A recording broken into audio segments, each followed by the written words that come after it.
Matemática Aula 15. Convocação dos aprovados para a realização da prova. Uma equação do primeiro grau é uma equação matemática que tem a seguinte forma geral: ax mais b igual a zero, onde x é a variável desconhecida, a e b são constantes conhecidas e a é diferente de zero. A solução da equação do primeiro grau consiste em encontrar o valor de x que satisfaz a equação. Para resolver uma equação do primeiro grau, é necessário isolar a variável x em um dos lados da equação, de forma que o outro lado seja igual a zero. Para isso, podemos realizar as seguintes operações algébricas. 1. Adicionar ou subtrair o mesmo valor em ambos os lados da equação. 2. Multiplicar ou dividir ambos os lados da equação por um mesmo valor diferente de zero. Por exemplo, para resolver a equação 2x mais 3 é igual a 7, podemos seguir os seguintes passos. 1. Subtrair 3 de ambos os lados da equação. 2x igual a 4. 2. Dividir ambos os lados da equação por 2. X igual a 2. Portanto, a solução da equação 2x mais 3 é igual a 7 é x igual a 2. Uma sequência lógica com dados é uma série de números, letras ou símbolos que segue uma determinada regra ou padrão. Essa regra ou padrão pode ser matemático, geométrico, algébrico ou lógico, e é utilizado para gerar os elementos da sequência. Por exemplo, considere a seguinte sequência de números: 2, 4, 6, 8, 10. Essa sequência segue um padrão matemático simples. Cada elemento é obtido somando-se 2 ao elemento anterior. Logo, o próximo elemento da sequência será 12, seguido por 14, 16 e assim por diante. Outro exemplo de sequência lógica com dados é a seguinte sequência de letras: A, C, I, G, I. Essa sequência segue um padrão geométrico. Cada letra é obtida adicionando-se 2 letras após a letra anterior. Logo, o próximo elemento da sequência será K, seguido por M, O e assim por diante. As sequências lógicas com dados são frequentemente utilizadas em testes de raciocínio lógico e matemático, e podem ser bastante desafiadoras. Para resolvê-las, é necessário identificar o padrão que está sendo seguido e utilizar esse padrão para prever os próximos elementos da sequência. A multiplicação é uma operação matemática que consiste em somar um número a si mesmo várias vezes. Ela é representada pelo símbolo x, ou pelo ponto, e é uma das 4 operações básicas da matemática, juntamente com a adição, subtração e divisão. Por exemplo, para multiplicar os números 3 e 4, podemos escrever 3 vezes 4 igual 12. Isso significa que estamos somando o número 3 a si mesmo 4 vezes, resultando em um total de 12. A multiplicação pode ser aplicada a números inteiros, fracionários, decimais e negativos, e pode ser realizada em qualquer ordem. Por exemplo, 2 vezes 3 vezes 4 é igual a 24. 5 vezes 0,5 igual 2,5.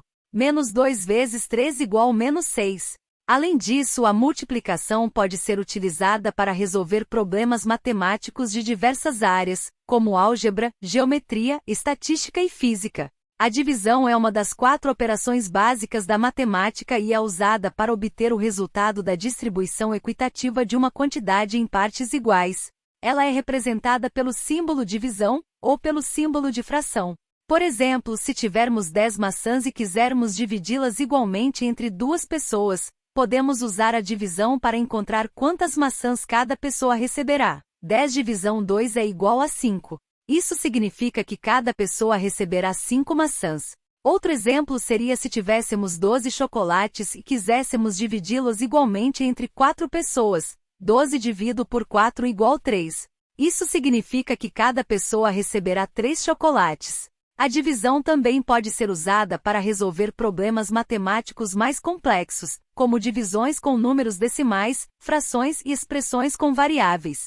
É importante lembrar que a divisão por zero não é possível, pois não há como dividir uma quantidade em partes iguais se não há partes a serem divididas. A extinção dos atos administrativos pode ocorrer de diversas formas, sendo a extinção normal ou natural uma delas. A extinção normal ou natural ocorre quando o ato administrativo atinge seu objetivo ou prazo de validade, ou seja, quando não há mais motivo para sua existência. Por exemplo, uma licença concedida pela administração pública para a realização de uma obra tem um prazo de validade determinado. Quando esse prazo se encerra, a licença é extinta naturalmente, pois não há mais motivo para sua existência. Outro exemplo seria a exoneração de um servidor público que foi contratado para trabalhar por um período determinado.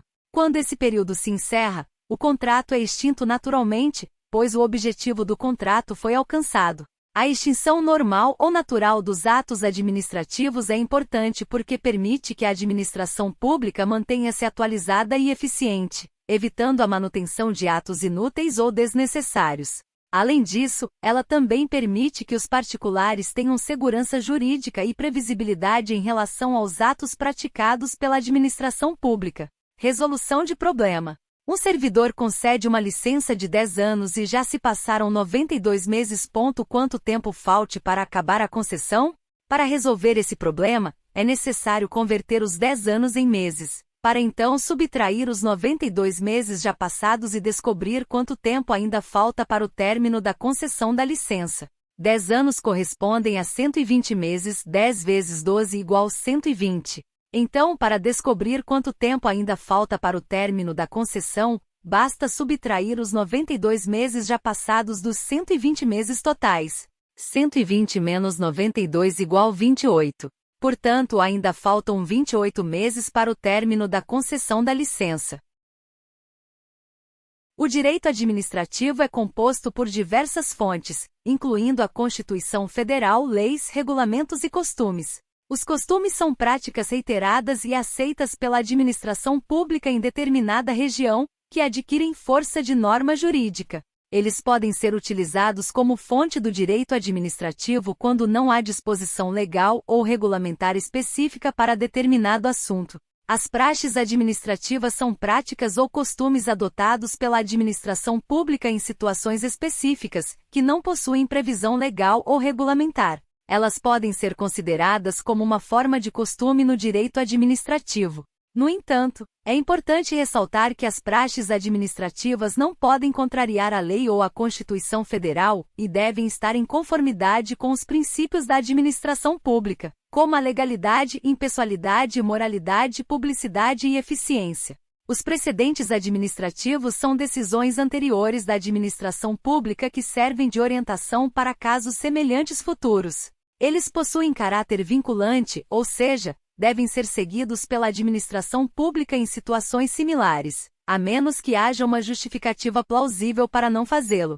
Os precedentes administrativos são importantes para garantir a uniformidade e a coerência das decisões da administração pública, além de contribuir para a previsibilidade e a transparência das ações do poder público. A interpretação do direito administrativo é uma atividade essencial para a aplicação do direito pela administração pública. Ela consiste em analisar as normas jurídicas e as decisões judiciais relacionadas ao direito administrativo, a fim de compreender o seu real significado e alcance. A interpretação do direito administrativo deve ser realizada de acordo com os princípios da hermenêutica jurídica, que incluem a busca pela vontade do legislador, a análise do contexto histórico, social e político em que a norma foi criada, e a utilização de métodos lógicos e sistemáticos. A interpretação do direito administrativo é fundamental para garantir a correta aplicação das normas jurídicas e a proteção dos direitos dos cidadãos. A integração do direito administrativo é o processo de suprir lacunas existentes na legislação ou em outras fontes do direito administrativo, a fim de garantir a sua aplicação em situações concretas. Ela pode ocorrer por meio de diversas técnicas, como a analogia, os costumes e os princípios gerais do direito. A analogia consiste em aplicar uma norma jurídica a uma situação semelhante àquela prevista na norma, mas que não foi expressamente contemplada por ela. Já os costumes são práticas reiteradas e aceitas pela administração pública que adquirem força de norma jurídica. Os princípios gerais do direito são normas fundamentais que orientam a interpretação e aplicação do direito administrativo. A integração do direito administrativo é importante para garantir a segurança jurídica e a efetividade das normas jurídicas. O princípio da impessoalidade é um dos pilares do direito administrativo e determina que a administração pública deve agir de forma objetiva e imparcial, sem privilegiar ou prejudicar pessoas ou grupos específicos. Isso significa que as decisões e atos administrativos devem ser fundamentados em critérios técnicos e jurídicos, sem influência de interesses pessoais, políticos ou econômicos. O princípio da impessoalidade visa garantir a igualdade de tratamento aos cidadãos e a eficiência na prestação dos serviços públicos, além de evitar a corrupção e o nepotismo. O princípio da consensualidade não é um princípio expresso do direito administrativo brasileiro, mas é uma tendência recente na administração pública, especialmente em relação às questões ambientais. Ele se refere à busca por soluções negociadas e consensuais entre a administração pública e os particulares envolvidos em determinada situação. A ideia é que, ao invés de impor uma decisão unilateral, a administração pública deve buscar o diálogo e a participação dos interessados na tomada de decisão. O princípio da consensualidade pode contribuir para a maior efetividade e legitimidade das decisões administrativas, além de promover a participação cidadã e a responsabilidade compartilhada na gestão pública. O princípio da participação é um dos princípios fundamentais do direito administrativo e determina que a administração pública deve buscar a participação direta ou indireta da sociedade na gestão dos assuntos públicos. Isso significa que a administração pública deve promover a transparência e o acesso à informação, além de criar mecanismos de participação popular, como audiências públicas, consultas populares e conselhos participativos. O princípio da participação visa garantir a democracia participativa e a efetividade das políticas públicas, além de contribuir para a maior legitimidade e transparência das decisões administrativas.